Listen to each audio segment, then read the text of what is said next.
बिस्मिल्लाहिर्रहमानिर्रहीम। अस्सलाम वालेकुम। ये पार्ट 8 है। आज हम आपके लिए किताब पेश कर रहे हैं इजाजत। मुसन्निफ मुहिउद्दीन नवाब, आवाज नौशीन। ये किताब आपके लिए बुक शेयर पाकिस्तान की जानिब से पेश की जा रही है। दीगर किताबों और मालूमात के लिए इस नंबर पर राब्ता कर सकते हैं 0300291960 पे मोहम्मद अजहर से। तो आइए सुनते हैं पार्ट 8।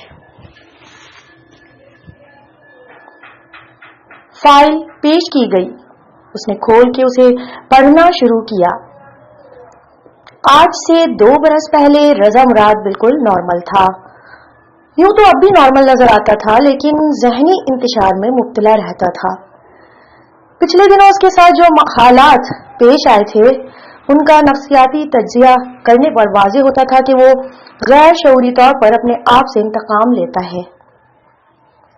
जब कोई बात समझ में नहीं आती तो अपने आप को बीमार बना देता है। ऐसी ही छोटी मोटी खुद साख्ता बीमारियों के दौरान उसकी दोस्ती डॉक्टर जॉन हंटर से हो गई थी। किस्सा यूं है कि उसे समीना पसंद आ गई थी।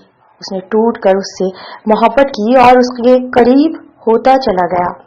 इस दौरान समीना और उसके वालिदैन को मालूम हुआ कि रजा मुराद का बड़ा भाई जिया मुराद तमाम कारोबार का मालिक है। इसलिए समीना इधर से उधर हो गई, इससे मुलाकातें करने लगी। उसके वालिदैन किसी न किसी बहाने से उसे अपने मधु करने लगे। नतीजा ये हुआ कि उसके बड़े भाई के साथ समीना की शादी हो गई। इस शादी ने रजा मुराद के दिमाग को जबरदस्त धचका पहुंचाया। सफा नंबर 88। वो बज़ाहिर मुस्कुराता रहा और दिमागी सदमे को छुपाता रहा। अंदर अगर तूफान मचल रहा हो, लावा पक रहा हो, उसे छुपाना महाल होता है। इंसान की हरकतों से उसकी अंदरूनी कैफियत का अंदाजा हो जाता है। वो बात बात पर झुंझुलाने लगा था। भाई के कारोबार में दिलचस्पी नहीं ले रहा था, हत्ता कि उसने भाई के साथ रहना छोड़ दिया था।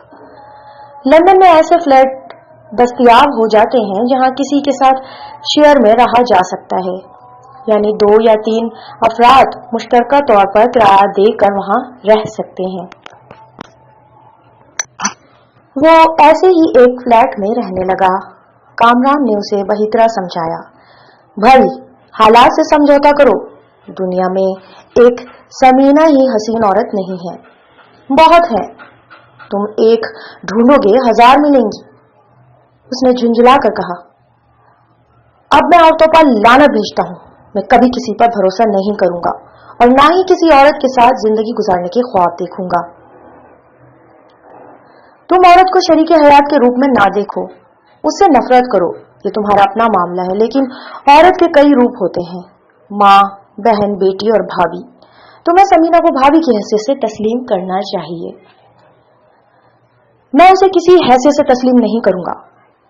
वो एक बला है, इस बला से दूर रहना ही दानिशमंदी है। वो अपनी जिद पर कायम रहा। शादी के 4 माह बाद जिया मुराद का हार्ट फेल हो गया। उसे अपने भाई की आखिरी रसूमात में शरीक होने के लिए उसके घर जाना पड़ा। जब रसूमात अदा करने के बाद वापस आया तो समीना ने उससे माफी मांगी। गिड़गिड़ा कर कहा, जो कुछ हुआ उसे भूल जाओ। अपने भाई के कारोबार को पूरी जिम्मेदारियों से संभाल लो। मेरी खातिर न सही, अपने भाई के कारोबार की खातिर और अपने भाई के होने वाले बच्चे की खातिर यहाँ चले आओ। कामरान ने भी दोस्ती का वास्ता दिया, उसे समझाया। उसका दोस्त डॉक्टर जॉन हंटर भी उससे मिलने के लिए आया। उसने कहा, तुम शिकायत करते हो कि रातों को नींद नहीं आती, 2-2, 3-3 ख्वाब आवर गोलियां खाते हो। ये तुम्हारे लिए नुकसानदेह है। मैं तुम्हें सिर्फ 1 गोली खिलाऊंगा, उसके बाद तुम आराम से सो जाओगे और सुबह वक्त पर बेदार हो सकोगे। सफा नंबर 89। लेकिन एक शर्त है। वो क्या? जैसा मैं कहूं वैसा ही अमल करो। अपने बिस्तर पर चारों शाने चित लेट जाओ। उसने डॉक्टर की हिदायत पर अमल किया। जहां वो लेटा हुआ था वहां से उसकी निगाहें सामने आतिशदान की तरफ जाती थीं।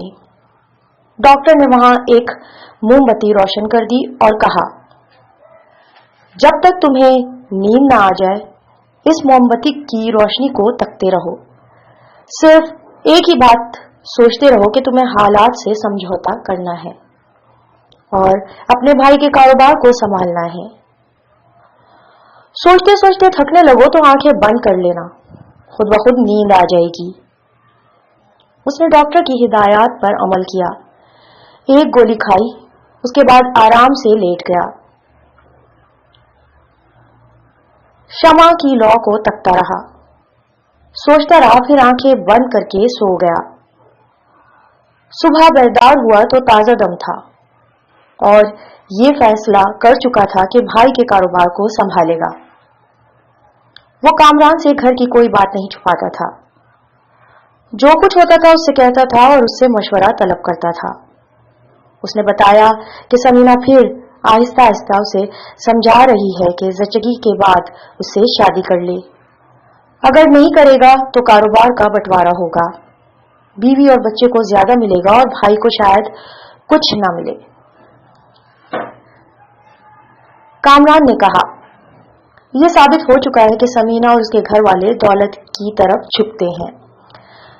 वैसे भी लोग यही देखते हैं कि खाने कमाने वाला लड़का हो, अच्छा कारोबार हो तो लड़की उसी को दी जाए। इसीलिए उन्होंने समीना की शादी तुम्हारे भाईजान से की है। अब वो बेवा होने के बाद दूसरी शादी ना करे और तुम्हारे भाई की औलाद पैदा करे तो वो अपने बच्चे के साथ इस कारोबार की पूरी तरह मालिक होगी। इसमें से शायद ही तुम्हें कुछ हिस्सा मिल सके। अगर तुम कारोबारी नुक्ता नजर से उससे शादी कर लो तो सब कुछ तुम्हारा होगा।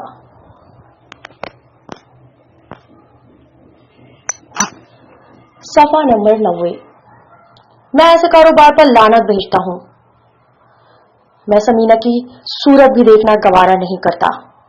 जब समीना को इस फैसले का इल्म हुआ तो उसने चैलेंज के अंदाज में कहा, मैं भी देखूंगी कि मेरे मरहूम शौहर का कारोबार तुम कैसे अपनाते हो। यहां लंदन में कहीं मुलाजमत करोगे या भूखे मरोगे, लेकिन भाई के कारोबार से एक तिनका नहीं लेने दूंगी। मेरा बेटा होगा और वही इस कारोबार का मालिक होगा। किस्सा मुख्तसर, जब वक्त आया तो समीना का चैलेंज पूरा ना हो सका। बच्चा पैदाइश से पहले ही मर गया था। मेजर ऑपरेशन की नौबत आई जिसके नतीजे में वो जानबर ना हो सकी। ना बच्चा रहा ना वो रही। रजा मुराद अपने भाई के कारोबार का बिला शिरकत खैर मालिक बन गया, लेकिन वो नफरत का जो बीज बो गई थी और इसका पौधा रजा मुराद के दिमाग में फल फूल रहा था। अब उसके सर में कभी दर्द रहता था, कभी नींद नहीं आती थी और कभी गैस की शिकायत रहती थी। माहिर नफ्सियात डॉक्टर जॉन हंटर कहता था, वो नफरत की धुंध में छुपा हुआ है। समीना मर गई, उससे इंतकाम नहीं ले सकता, लिहाजा अपने आप को बीमार बना के इंतकाम ले रहा है। उसका इलाज एक ही है और वो ये कि शादी कर ले। नफ्सियाती मसला यूं है कि शादी के बाद बीवी खुश अखलाक और वफादार होगी तो खुद ब खुद नफरत धुलती जाएगी, और अगर वो भी बेवफा और नाफरमान हुई तो रजा मुराद इससे भी नफरत करेगा, जैसे जवाबन समीना से नफरत कर रहा हो और उससे इंतकाम ले रहा हो। नफरत का दरिया बहने के लिए कोई रास्ता चाहता है, उसका रुख मोड़ दिया जाए, यानी रजा मुराद की जिंदगी में मोहब्बत करने वाली बीवी आ जाए तो वो औरत से मोहब्बत करना सीख जाएगा, खुद को बीमार बनाकर रखना भूल जाएगा। लेकिन उसकी जिंदगी में जो औरत आए वो खूब सोच समझ कर आए। समीना की नफरत को ताजा करने वाली आएगी तो वो इंतकाम में जुनून की हद से गुजर सकता है। दूसरी बार उसकी जिंदगी में एक एंग्लो इंडियन लड़की लीजा आई। तीसरी बार शबाना आई। दोनों ही लड़कियां खूबसूरत और खुश अखलाक थीं। कामरान और डॉक्टर जॉन हैंटर ने उसे समझाया। सफा नंबर 91। लीजा या शबाना किसी से भी शादी करने पर हर तरह से मजबूर किया, मगर उसने जवाबन कहा, शादी उससे की जाती है जिस पर दिल आता है। समीना पर आया था, अब किसी पर नहीं आएगा। अक्सर ऐसा होता है जब कभी किसी से दोस्ती करने के लिए दिल मचलता है तो पुरानी दोस्ती का जख्म भर जाता है। नई दोस्ती आहिस्ता आहिस्ता मरहम रखती जाती है और पिछली तलखियों को भुलाती जाती है। लेकिन रजा मुराद की जिद और नफरत जाहिर कर रही थी कि शायद वो किसी औरत पर भरोसा नहीं करेगा। वो एयरपोर्ट पहुंचा तो उस वक्त तक तैयारा आ चुका था। उसे देर हो चुकी थी। कामरान उसका इंतजार कर रहा था। दोनों एक दूसरे को देखते ही आगे बढ़कर गले लग गए। कामरान ने उसे थपकते हुए कहा और पूछा, क्या मुझे भूल गए थे? मैं तुम्हें भला भूल सकता हूं? तुम भी याद हो और तुम्हारा काम भी। क्या हुआ? इमिग्रेशन के सिलसिले में कोई बात बन रही है? नहीं, डॉक्टर जॉन हैंटर का मशवरा है हम किसी वकील की खिदमत हासिल करें। तो फिर चलो अभी किसी वकील से वक्त मुकर्रर करते हैं। अभी आए हो, जल्दी क्या है? पहले मेरे यहाँ चलो, आराम से खाएंगे पिएंगे, कुछ अपनी कहेंगे कुछ तुम्हारी सुनेंगे। कामरान ने इनकार में सर हिलाकर कहा, हरगिज नहीं, पहले काम होगा। मैं पहली फुर्सत में मूना को अपने पास बुलाना चाहता हूं। ऐसी भी क्या बेकरारी है? औरत को जरा ज्यादा सर नहीं चढ़ाना चाहिए। यार ऐसी बातें ना करो। सर चढ़ाना तो दूर की बात है, मैं तो उससे ठीक से बात भी ना कर सका। क्या मतलब? शादी हुई लेकिन एक रात भी दुल्हन के साथ ना गुजार सका। तुम मेरी दास्तान सुनोगे तो सारे काम छोड़कर इमिग्रेशन का मसला हल करोगे और मेरी मूना को मेरे दिल की धड़कनों तक पहुंचाओगे। सफा नंबर 92। मैं पहले ही समझ रहा था, तुम आते ही पीछे पड़ जाओगे। चलो कोशिश करते हैं। वो पार्किंग एरिया में आए। रजा मुराद अपनी कार लेकर आया था। उसने स्टीयरिंग संभाल कर कहा, आज एक जगह बुकिंग है, तुम्हें गाड़ी ले जाना होगी। मेरा दिल दिमाग ठिकाने नहीं है। जहां देखता हूं मूना ही मूना नजर आती है। क्या बताऊं, अगर उसके हुस्न की तारीफ शुरू करूं तो। प्लीज शुरू ना करना। मुझे औरत के हुस्न से कोई दिलचस्पी नहीं है। मेरी दिलचस्पी इतनी है कि तुम मेरे दोस्त हो और मुझे तुम्हारे काम आना है, इससे ज्यादा कुछ नहीं। वो मजबूरियां तो सुनोगे जिनकी वजह से मैं शादी के बाद भी वैसा ही हूं जैसा यहां से गया था। हाँ सुनाओ। वो सुनाने लगा। मोहब्बत और मजबूरी की दास्तान इतनी दिलचस्प थी कि रजा मुराद सुनता रहा। बीच बीच में अपने दोस्त से हमदर्दी का इजहार करता रहा। जब उसकी दास्तान खत्म हो गई तो उसने हंसते हुए कहा, तुमसे हमदर्दी भी होती है और हंसी भी आती है। इसका मतलब तो ये हुआ कि तुम मियां बीवी का दामन निचोड़ा जाए तो फरिश्ते वजू करेंगे। कामरान ने एक सर्द आह भरी। उसकी निगाहों में मूना उदास उदास सी दिखाई दे रही थी। रजा मुराद नैदर चेल्सी के इलाके में रहता था।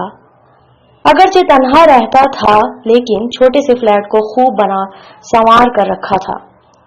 वहां पहुंचकर कामरान ने कहा, पहले किसी A1 वकील से राब्ता कायम करो, उससे मुलाकात का वक्त तय करो, उसके बाद मेरे कराची वाले घर के फोन पर राब्ता कायम करो। मोना मेरे इंतजार में फोन के पास बैठी होगी।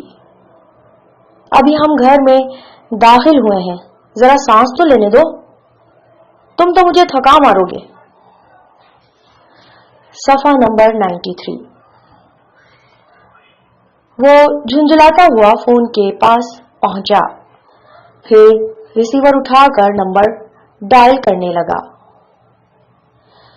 कामरान ने मुस्कुराकर कहा, तुम्हारी अदाएं ऐसी हैं कि इस घर में एक भाभी आ जाए तो तुम पर कुर्बान होती रहे। प्लीज अपनी वाली का जिक्र करो। मेरी वाली ना कोई है और ना कोई होगी। यार शबाना बहुत अच्छी है, लीजा भी कम नहीं है, लेकिन शबाना हम मजहब है, हम वतन है, हम मिजाज भी साबित होगी। अगर तुम ये बकवास बंद करोगे तो फोन नहीं करूंगा। अगर तुम ये बकवास करोगे तो फोन नहीं करूंगा। कामरान ने अपने मुंह पर हाथ रखकर इशारे से कहा कि वो एक लफ्ज भी नहीं बोलेगा। रजा मुराद ने राब्ता कायम होते ही वकील को मुखातिब किया, फिर उसे वक्त तय करने के सिलसिले में बातें करने लगा। कामरान करीब आकर मुराद के चेहरे को यूं तक रहा था जैसे उसके चेहरे के रद्द अमल से वकील का जवाब मालूम करना चाहता हो। उसने कहा, आप कल का वक्त दे रहे हैं? मेरा दोस्त सुबह तक मर जाएगा। दूसरी तरफ से वकील ने पूछा, क्या उसे फांसी होने वाली है? जनाब, कानून के फंदे से ज्यादा औरत का फंदा मजबूत होता है।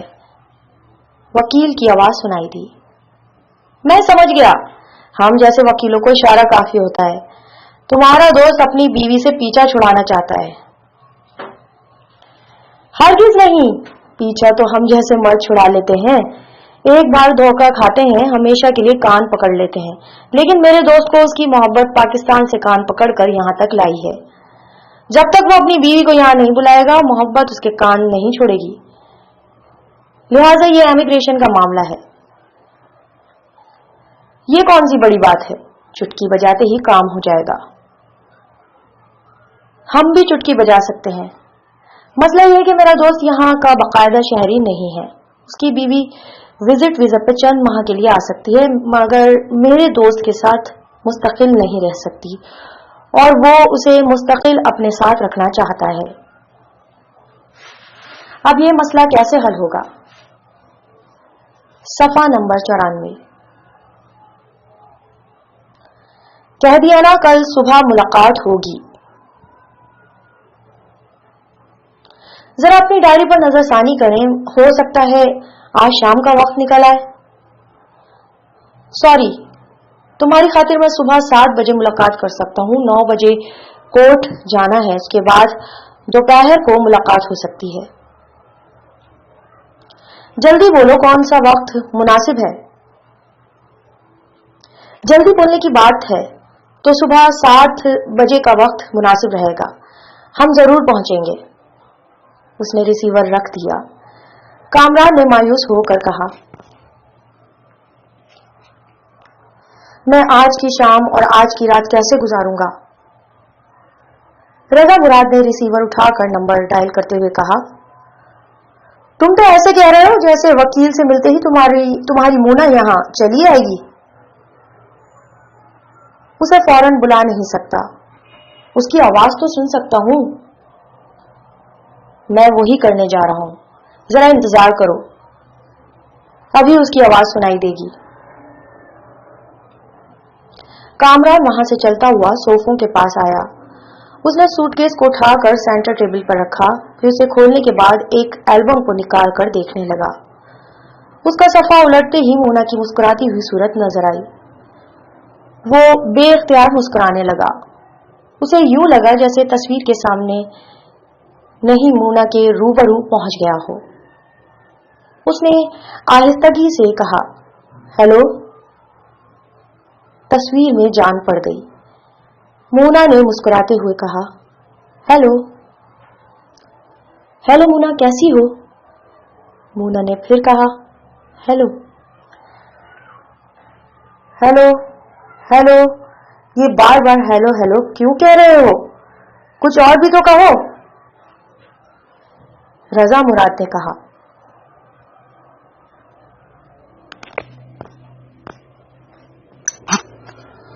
ایسا عشق تو نہیں دیکھا، ٹیلی فون ادھر ہے ادھر ہیلو ہیلو کر رہے ہو، بھائی فوراً چلے آؤ، رابطہ قائم ہو گیا ہے۔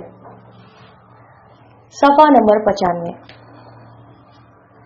وہ البم کو چھوڑ کر دوڑتا ہوا آیا، پھر اسے ریسیور جھپٹ کر کان سے لگاتے ہوئے بولا، ہیلو مونا، کیا یہ تم ہو؟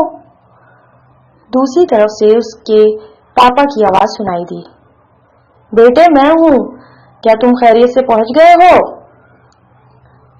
یس پاپا، میں بالکل خیریت سے ہوں، آپ کوشش کر کے جلدی سے مونا کا پاسپورٹ وغیرہ بنوا دیں۔ تم فکر نہ کرو، 1 ہفتے کے اندر اندر پاسپورٹ تیار ہو جائے گا۔ پاپا 1 ہفتہ بہت ہوتا ہے، آپ ذاتی طور پر کوشش کریں گے تو جلد ہی پاسپورٹ مل جائے گا۔ آپ مونا کو ریسیور دیجئے۔ ایک لمحے کی خاموشی رہی، پھر اس نے چیخ کر پوچھا، مونا، کیا یہ تم ہو؟ دوسری طرف سے ممی کی آواز سنائی دی، ہیلو بیٹا، میں صدقے میں واری، تمہاری آواز سن کر اطمینان ہوا کہ تم وہاں خیریت سے پہنچ گئے ہو۔ یس ممی، میں خیریت سے پہنچ گیا ہوں، آپ بالکل فکر نہ کریں، ریسیور مونا کو دے دیں۔ پھر ایک لمحے کی خاموشی رہی، اس نے پھر چیخ کر پوچھا، ہیلو مونا، کیا یہ تم ہو؟ اس بار اس کی آپا کی آواز سنائی دی، ہیلو کامی، تم خیریت سے تو ہو؟ میں تمہاری آپا بول رہی ہوں۔ وہ جھنجھلا کر بولا، میری عمر کے لحاظ سے آپ کی آواز 30 برس پرانی ہو چکی ہے، پلیز آپا، آپ سب نے میرے تمام دروازے بند کر دیے تھے، ٹیلی فون کا دروازہ تو کھول دیجئے، مجھے اس کی آواز سننے دیجئے، مونا کو ریسیور دیجئے۔ کس مونا کی بات کر رہے ہو؟ بڑا ناز تھا اس پر، تمہارے جاتے ہی گھر سے بھاگ گئی۔ کیا کہہ رہی ہیں؟ سچ کہہ رہی ہوں، تم ادھر گئے، ادھر وہ یہاں آئی، اپنا تمام سامان اور زیورات سمیٹے اور میں کے چلی گئی۔ اس کے بعد اس کی ممی کی آواز سنائی دی، شاباش بیٹے، ہمارے لیے بڑی اچھی بہو پسند کی، ہمارا نام خوب روشن کرے گی۔ ممی ریسیور پاپا کو دیجیے، ممی ریسیور پاپا کو دیجیے۔ دوسرے ہی لمحے اس کے پاپا کی آواز سنائی دی۔ کامران نے پوچھا، ابھی آپ نے مجھ سے گفتگو کرتے وقت مونا کا پاسپورٹ بنوانے پر آمادگی ظاہر کی، اس کے متعلق تفصیلات کیوں نہیں بتائیں؟ میں بتانے جا رہا تھا لیکن تمہاری ممی نے ریسیور لے لیا۔ بیٹے وہ خود نہیں گئی، اسے جانے پر مجبور کیا گیا ہے۔ میں گھر میں موجود ہوتا تو اسے نہ جانے دیتا، تم کہو تو اسے واپس لے آؤں؟ ویسے اس ماحول سے بہتر وہ اپنے گھر میں رہے گی اور تمہارا انتظار کرے گی۔ ٹھیک ہے پاپا، اسے مہکے رہنے دیں، میں ابھی اس سے رابطہ قائم کروں گا، آپ کو پھر فون کروں گا، خدا حافظ۔ اس نے ریسیور رکھ کر رضا مراد کو مونا کے پڑوسی کا نمبر بتایا،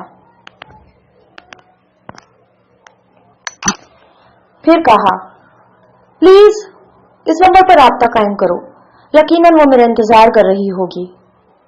وہ پھر رابطہ قائم کرنے لگا۔ کامران وہاں سے اٹھ کر کھڑا ہو گیا، اس کے اندر ہلچل مچی ہوئی تھی، وہ ادھر سے ادھر ٹہلنے لگا۔ مونا اس کی نگاہوں کے سامنے گھوم رہی تھی، وہ سوچ رہا تھا، پتہ نہیں اس کی ممی اور آپا وغیرہ نے اس کے ساتھ کیا سلوک کیا ہے کہ وہ وہاں سے جانے پر مجبور ہو گئی۔ اسے غصہ بھی آ رہا تھا اور وہ پریشان بھی ہو رہا تھا۔ تقریباً 10 منٹ بعد رابطہ قائم ہوا۔ کامران وہاں اٹھ کر کھڑا ہو گیا، اس کے اندر ہلچل مچی ہوئی تھی، وہ ادھر سے ادھر ٹہلنے لگا۔ مونا اس کی نگاہوں کے سامنے گھوم رہی تھی۔ वो सोच रहा था पता नहीं उसकी मम्मी और आपा वगैरह ने उसके साथ क्या सुलूक किया है कि वो वहां पर से जाने पर मजबूर हो गई। उसे गुस्सा भी आ रहा था और वो परेशान भी हो रहा था। तकरीबन 10 मिनट बाद राब्ता कायम हुआ। उसने रिसीवर उठाकर कहा, हेलो, क्या आप मोना के पड़ोसी हैं? जी हाँ, मैं उनका पड़ोसी हूँ। मोना यहाँ बैठी इंतजार कर रही है, बात करें। फिर मोना की आवाज सुनाई दी। वही मुतरन्नुम आवाज थी, वही शीरी लहजा था। वो कह रही थी, हेलो कामी, तुमने कहा था पाकिस्तान के वक्त के मुताबिक 6 बजे और वहां के वक्त के मुताबिक तकरीबन 1:30 बजे पहुंचोगे।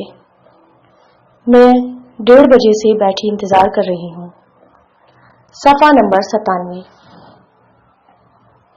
और मैं उस वक्त से इंतजार कर रहा हूँ जब तैयारा कराची एयरपोर्ट से परवाज कर रहा था। मैं सोच रहा था कि कब यहां पहुंचूंगा, कब तुम्हारी आवाज सुनूंगा। घर पर फोन किया तो पता चला तुम मैके में हो। मोना, जो कुछ हुआ उसे भूल जाओ, मैके में ही रहो। मैंने यहां आते ही एक वकील से मुलाकात का वक्त तय किया है। कल सुबह 7 बजे तुम्हारे मुतालिक बातें होंगी। मैं कोशिश कर रहा हूं, तुम दुआ करो। तुम्हारे यहां आने की कोई सूरत निकल ही आएगी। मेरी हर सांस दुआ कर रही है। मुझे किसी तरह बुला लो, किसी भी तरह बुला लो। मोना, तुम्हारी बेकरारी मेरी बेकरारी है। तुम मेरे जज्बों को इस तरह समझ सकती हो कि यहां पहुंचते ही मैंने कोशिशें शुरू कर दी हैं। वो बातें कर रहा था। दूसरी तरफ रजा मुराद दोनों कानों में उंगलियां ठूसे नागवारी से मुंह बना रहा था। उसके बावजूद बातें सुनाई दे रही थी। कामरान दूसरे दिन मोना से गुफ्तगू करने के लिए वक्त मुकर्रर कर रहा था। फिर उसने रिसीवर रखते हुए कहा, क्यों इस तरह कानों में उंगलियां ठूसे बैठे हो? कोई काम नहीं है तो मेरी शादी का एल्बम देखो। मेरी मोना को देखोगे तो देखते ही रह जाओगे। वो हाथ जोड़ते हुए बोला, तुम्हारी मोना और दुनिया की सारी मोनाओं को दूर से सलाम। वो तुम्हारी हंसती मुस्कुराती यादों का एल्बम है। तुम्हें मुबारक हो। मेरे लिए मेरा बिजनेस अहम है, इसलिए खुदा हाफिज। रात को मुलाकात होगी। वो चला गया। कामरान मोना के ख्यालों में बहता हुआ सूटकेस के पास आया, फिर एल्बम खोलकर उसकी तस्वीरें देखने लगा। वो दोनों दूसरे दिन 7 बजे वकील के पास पहुंचे। उसे सारी रुदात सुनाई। वकील ने मायूस होकर कहा, मिस्टर कामरान, तुम्हारे पास वर्क परमिट नहीं है। तुम यहाँ कोई काम नहीं कर सकते तो अपनी वाइफ को बाकायदा कैसे बुला सकते हो? उसे कुछ अरसे के लिए बुलाओ। वो तुम्हारे साथ चंद महीने रहेगी, यहाँ की सैर करेगी, फिर वापस चली जाएगी। सफा नंबर 98। मैं यही तो नहीं चाहता। वो मेरी शरीके हयात है, इसलिए मेरी हयात के साथ रहेगी। फिर तो सीधा सा रास्ता है। जिस तरह तुम यहाँ रहते हो उसी तरह तुम्हारी बीवी भी बेकायदा शहरी बनकर रह सकती है। कामरान ने कहा, मैं इस पहलू पर गौर कर चुका हूँ। हम जैसे मर्द यहाँ के बेकायदा शहरी बनकर रह सकते हैं, लेकिन औरत नहीं रह सकती।